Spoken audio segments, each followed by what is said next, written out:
Herkes yaşamak, serbestlik ve şahsi hafsızlık hakkına maliktir. Каждый имеет право на... Everyone has the right for life, freedom and personal inviolability. This is how the Universal Declaration of Human Rights sounds in Crimean Tatar language. High school students in Crimea will no longer be able to understand many terms without a dictionary. During the 7 years of occupation of Crimea by Russia, the number of schools in the peninsula teaching Crimean Tatar has decreased by half. And when choosing the language of studying for their kids, parents are given a filled-in document where Russian is indicated as their native language.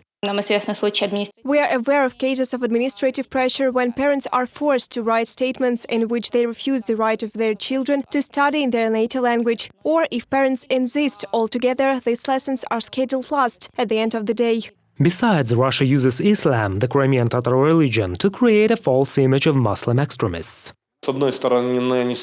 On the one hand, they build a central mosque, or rather, they do not interfere with the construction of it. Yet it has been pushed forward through all these years. On the other hand, people are being persecuted. And today, under the so-called Hizb ut-Tahrir case, around 80 people are being kept now in the FSB detention facilities. The Khan's palace in Bakhchysarai, which is the only surviving object that confirms the origin, development and formation of the statehood of the indigenous people in Crimea, is now under the threat of destruction, due to the so-called restoration, which the occupation authorities began in 2017.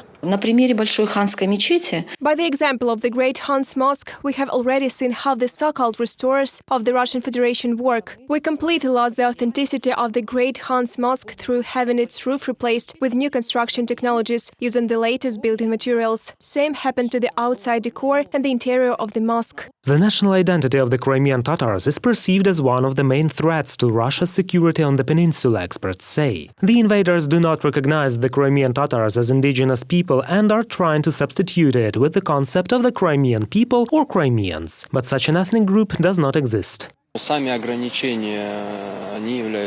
Restrictions are crime. It is difficult when you are told that your national flag is a terrorist one, or when the language is restricted and when communication with the outside world is limited. Considering masters and cultural workers, the situation becomes even more complicated. Russia called the Majlis an extremist organization and banned the activities of the representative body of the Crimean Tatar people. At the same time, the Russian Federation is trying to convince the Crimean Tatar diaspora in Turkey and Uzbekistan of the legitimacy of Crimea occupation.